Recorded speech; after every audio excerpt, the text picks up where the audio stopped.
Okay, well, good morning, everybody, and thanks very much for inviting me to speak today, Sarah.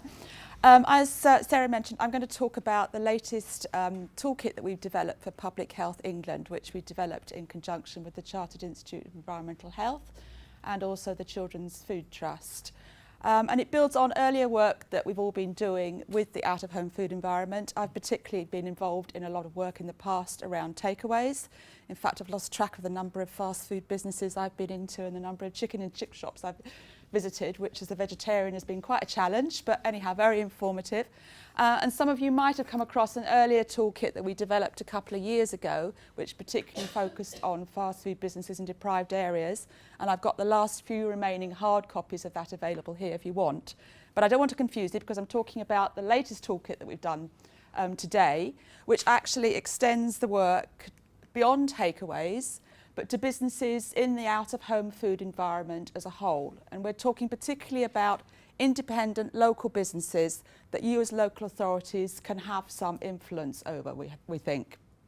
And particularly businesses where children and their families will visit, because that's the area that we're particularly keen to focus in on. So this might include, of course, it's the takeaways, but it also includes cafes, some restaurants, corner shops. A lot of kids buy crisps and sweets on their way to school or at lunchtime on the way home, for example. Mobile food vendors, bakeries, and so on. And what the toolkit is designed to do is to actually help you think about the strategies that you can develop to actually work with these businesses. I know a lot of you are probably already doing things already. So the toolkit is actually designed to be an interactive, it's a PDF document with a number of different sections and modules within those, so you can actually dip in and out of those bits that you're most interested in, rather than having to read the whole lot. And there's kind of three broad sections to it, as this diagram illustrates. So firstly, we've looked at actually the information you need to help you develop a strategy. So the background research, the policy documents, the kind of research methodologies you might want to adopt that you can actually look at in developing a strategy. And then it looks at the different types of interventions that you might want to consider. And you might want to have a mix of different types of interventions depending on the particular local characteristics of your area. And then, of course, we talk about monitoring and evaluation. And there are a lot of case studies as well of examples of different types of intervention. So I'm not going to talk about the policy documents or the research today because we don't have time for that, and it's all there in the toolkit. I want to talk particularly about the kind of how you develop a strategy, and then particularly about some examples of different types of interventions. So it's really a quick run through some of the key elements. But first of all, I think it's important to emphasise that if you've got some resources, it's a really good idea to do a bit of research first before thinking about the type of intervention you develop. And there are two ways of thinking about the local out-of-home food environment, which you may or may not be familiar with. And this is a little bit of academic speak here, but really you can look at the community food environment. So that's really the location of outlets, where they are, the type of outlet they are. And you might use, for example, the local food register to map where these businesses are. Or you might analyse the type of planning class use of different businesses so that you can produce a map of takeaways as opposed to restaurants and cafes, for example, or other types of food businesses. And you might be interested in doing that because you want to actually see where those businesses are located in conjunction with kind of key areas where you want to intervene, perhaps around schools or perhaps in more deprived areas. And that will give you a good visual representation, so you could home in perhaps on those areas. But then there is also what goes on inside the outlets, because you may have, you know, a lot of healthier type businesses that look healthier from a mapping, for example. But when you go in there, you find that actually the price of the goods that they're offering is too much for some of the communities that you're particularly keen to help out with. Or they're not presenting the healthier options in the most accessible format. So if you've got the resources to actually do some survey work inside businesses to look at things like pricing strategies, location of healthier options, the marketing strategies of the businesses, the type of food they're selling within outlets, that will help inform the development of a strategy. And some local authorities have actually used local universities, or they've engaged with schools to do some of this type of work for them. So moving on to developing a strategy. As I said, I think initially it's important to collate as much evidence as you can. And then you need to look at developing partnerships with other key local stakeholders.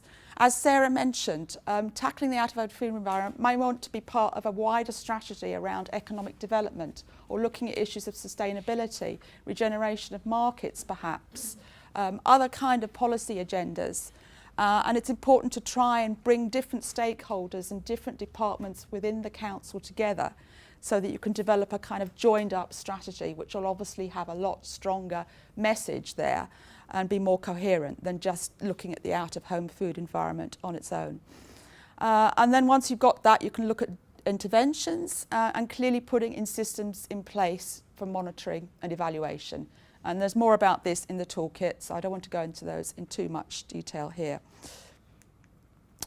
When you're looking at choosing interventions, it's possibly useful to think about different types of interventions in terms of, we've used here the Nuffield intervention ladder. And I don't know if people are familiar with this, yeah, and the whole thing about the ethical issues around intervening.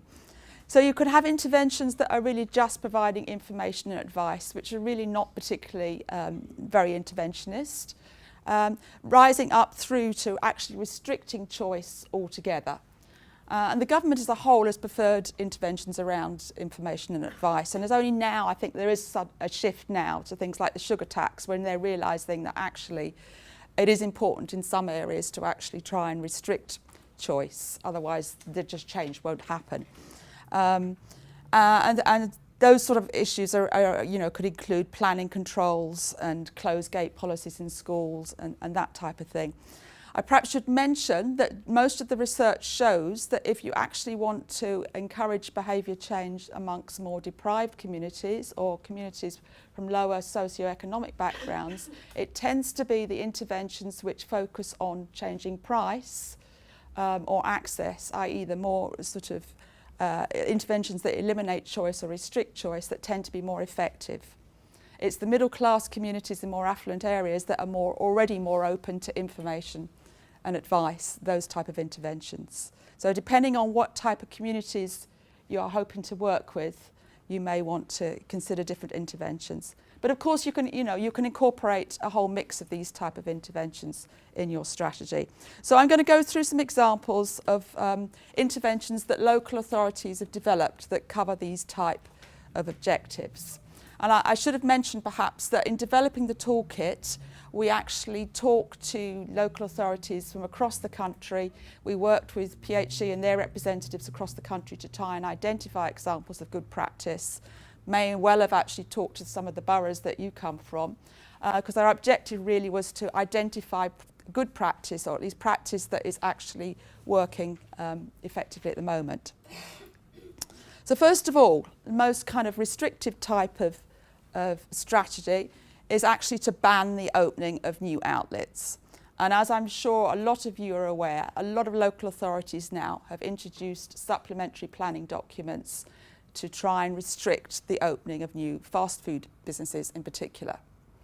A number of boroughs have also actually had cases where they've actually been challenged by businesses. And what it's important to emphasise is that if you're going to be challenged by a business that says, no, you shouldn't actually ban the opening of this outlet, because actually a supplementary planning document is not a legal document as I understand it, it's a guidance document.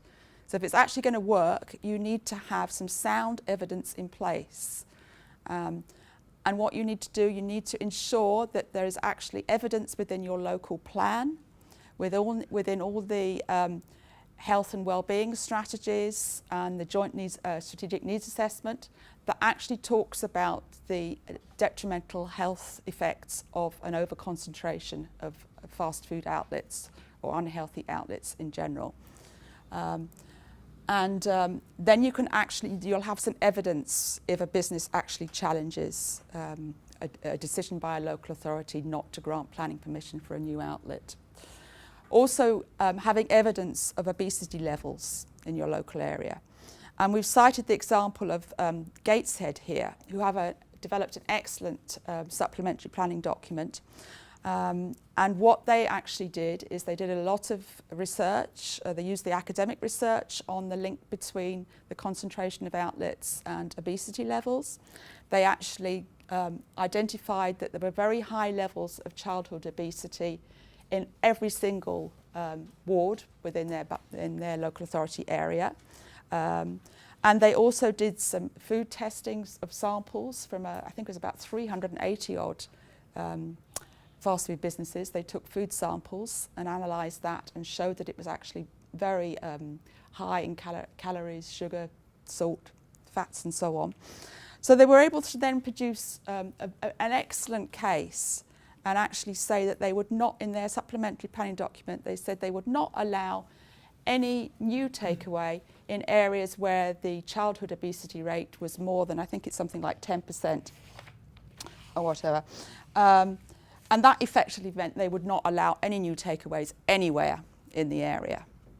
And as a result of that, and as a result of them actually including this strategy in their local plan and all their local health policy documents, they were able to actually deal with appeals. And I think what their evidence shows was that in 2013, before they introduced this document, 5 out of 9 of the appeals were actually getting through. Whereas after they'd introduced this document, by 2016, there were no appeals being won at all. So they were actually able to effectively ban the opening of any new outlets in the area. So that's one strategy. But of course, in a lot of areas, and I think particularly in London, there are already a large concentration of outlets. So you've actually got to think of other things you can do as well. So moving on, another kind of legal issue is actually looking at the leases and licenses you actually issue for your own premises or for cafes in parks or maybe mobile food vendors. So where you actually own, where the council owns the premises, it has some control over what goes on in them. And it can actually ensure that within the lease, there are clauses written in which dictate what type of food can or cannot be sold. So for example, in Islington, I know they've actually introduced a clause into the leases for their buildings that have food outlets, and I think the parks, cafes and so on, where they've said that within 6 months of opening, the food outlet must sign up to the local Healthier Catering Commitment initiative and comply with that. In Warrington, they've introduced an initiative with street traders and market traders. So what they've said is that those market traders selling food, if they can demonstrate that the food they're selling is healthier and meets certain criteria, and they have a checklist for this, which they ask businesses to complete, then those street traders will get a £100 discount on the licence. So it's acting as a kind of important nudge or incentive to encourage businesses to think about making those healthier changes to the type of food they're selling. Then of course there are healthier catering schemes, which I'm sure a lot of you are familiar with, and I think most London boroughs now are actually signed up to the Healthier Catering Commitment. And there are lots of other types of initiatives throughout the country. And the types of schemes that we've noted, some of them actually are available for all types of businesses to sign up to. And the advantage of that is that you then have a kind of quite strong brand that people start recognising. Although what the downside is that some of those, some businesses perhaps find it harder to comply with the conditions of a generic scheme. It's perhaps not so much the case with the Healthier Catering Commitment, because I think that's fairly inclusive. But in some other schemes, they've actually got fairly rigorous criteria, much more, rigorous is probably not the right word, but I mean criteria that it's much harder for some takeaways to comply with because they expect them to sell a lot of fruit and vegetables and things like that. So you need to actually think about the type of businesses that you're trying to target when you're designing the scheme, really. What we've seen is that for working with some specialist types of food outlets like fish and chip shops, sometimes it's better to develop a tailor-made initiative and to just focus on a few simple changes they can make, like improving their frying techniques, using the oil at the correct temperature, draining the oil and things like that, that are not too onerous, that the business can actually take on board fairly easily. And then once they've done, they may be then willing to move on to making further changes. Some initiatives offer an award, some don't. The Healthy Catering Commitment doesn't call it an award, but it is clearly you've got it or you haven't. In some areas, we've found that businesses are happy to make the changes, but they don't want to advertise the fact, because in some areas, people think, oh, healthy stuff is a bit of a turn-off. It's not cool to be seen to be eating healthy food. I mean, I think things are beginning to change now, but that is still the case we've found with some businesses, that they prefer not to advertise the fact. So you need to think about those kind of things when you're encouraging businesses to adopt these schemes. Really, as I say, I think what we found is it's really the case of trying to get businesses to focus on making a small number of manageable changes, and particularly to highlight the business benefits. So rather than go in there and talk about the health benefits and the problem with obesity and all that sort of thing, which of course is very important and it needs to be said, but actually to emphasise to the business that making these changes is not going to be too difficult, and it's not going to cost them any money. So you really need to identify changes that are not going to have an impact on the business's profitability, because clearly, at the end of the day, that's the bottom line for them. And we know from a lot of the research we've done that a lot of these businesses, particularly in more deprived areas, are really struggling to survive. They're trying to make a living for their families so their families can actually eat healthily. A lot of them know that the food they're selling is very unhealthy, but they feel they have to make a profit. So you need to find ways that you can actually help them to continue to make a profit, but make changes that will have health benefits, but won't actually deter their customers. And a lot of these ideas draw on behavioural insights or nudges, and I'm sure everybody heard about nudging strategies, and I'll touch briefly on that in a moment. But those actually attempt to adopt a kind of a health by stealth approach, so that you can make changes which customers don't necessarily see. Another strategy is providing information and advice. And again, I think if you can tailor advice to different outlet types, that tends to work best. I've said already, focus on a few simple changes. There are a lot of menu tips in the toolkit. We've got lots of interactive links within the toolkit that take you to guidance that Public Health England and others have developed around suggested menus for different types of businesses, also the government buying standards for food and drink and so on. So lots of resources that you can dip into there that you can use with businesses. Some initiatives have actually offered incentives to businesses. I know, again, finances is tight, but in some areas they've managed to offer like a goodie bag of healthier frying type kit, like just simple things like absorbent kitchen towel, or tongs to kind of help with the draining of chips, things like that, or help with marketing.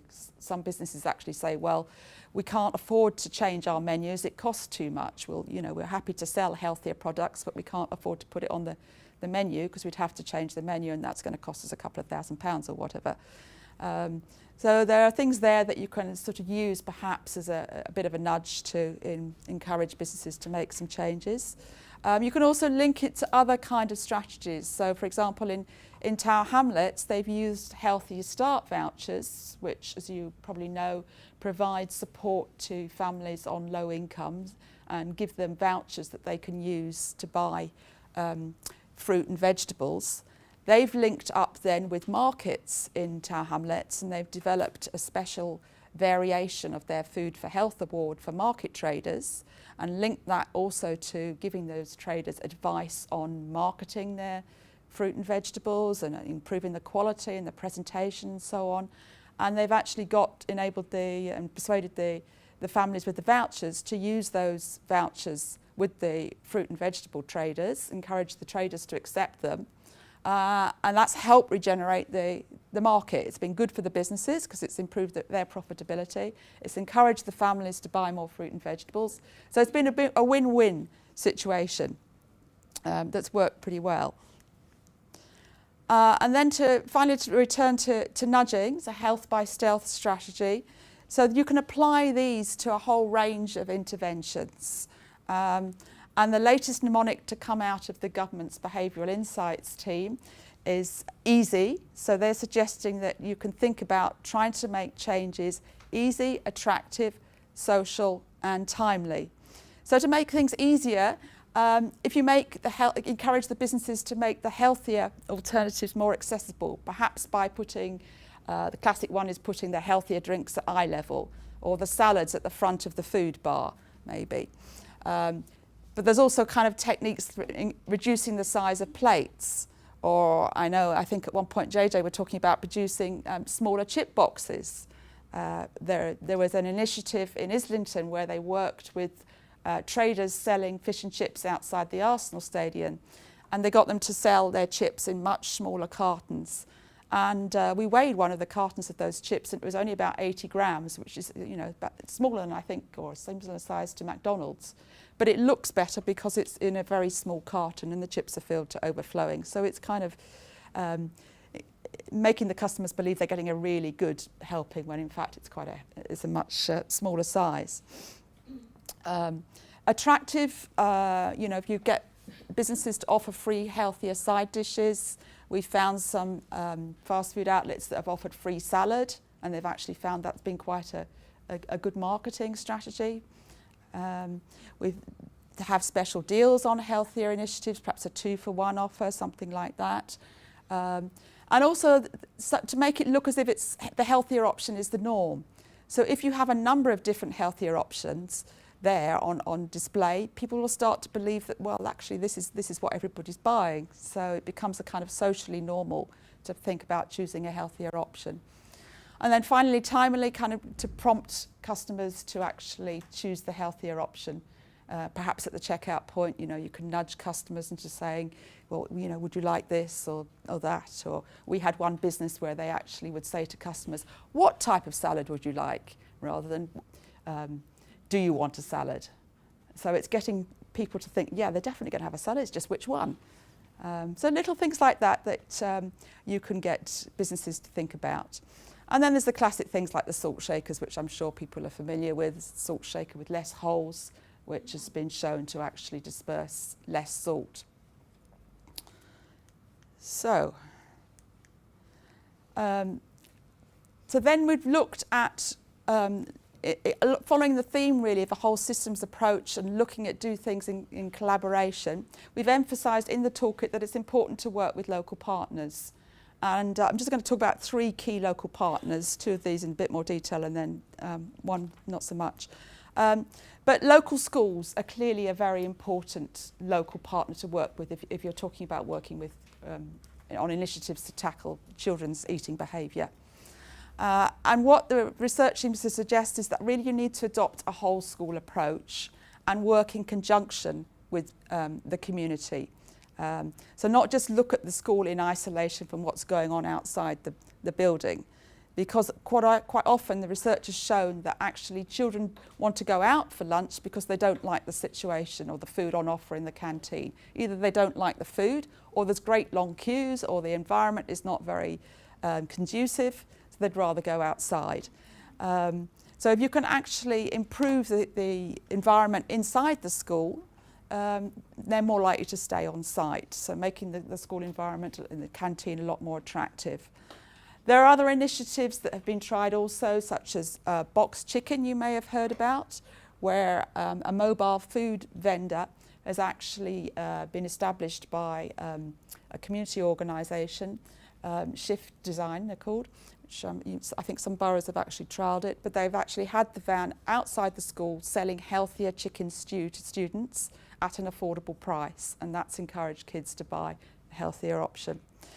But you can also have things like a stay on site policy, so banning children from going outside, or you can work with the planners to encourage them when they are issuing new planning permission for outlets to restrict the opening hours of outlets maybe to the evening, or not during lunchtime or just after school. And you can also work with the curriculum, getting schools to actually engage pupils in looking at doing research in their area, identifying what outlets are selling, what's healthier or not, so that children themselves start thinking about some of these issues and realising the importance of what's going on in the local area. So there's a lot that can be done there, really. And then working with the local community.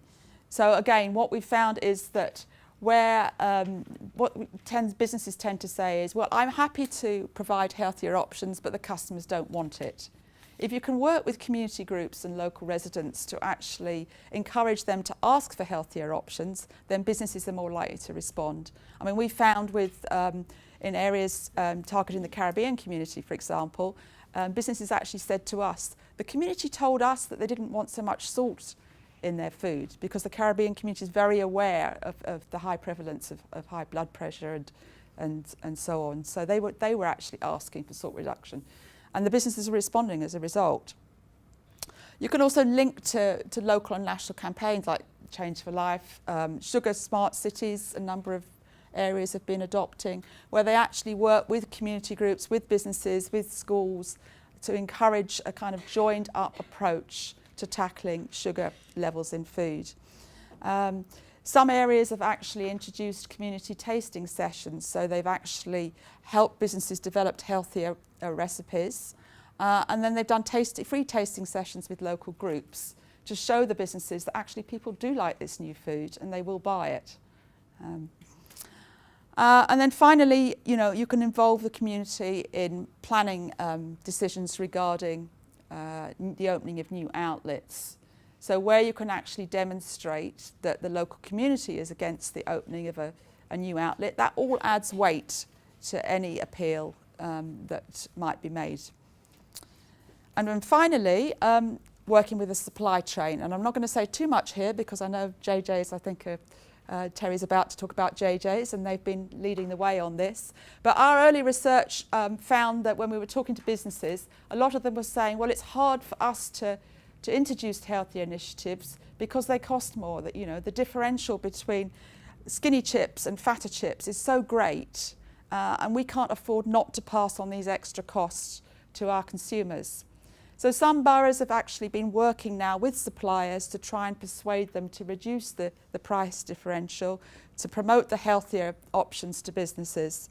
And also the council can use its own procurement practice to and set food standards with those businesses that you're actually procuring from. You've got some leeway in terms of what you expect suppliers to provide.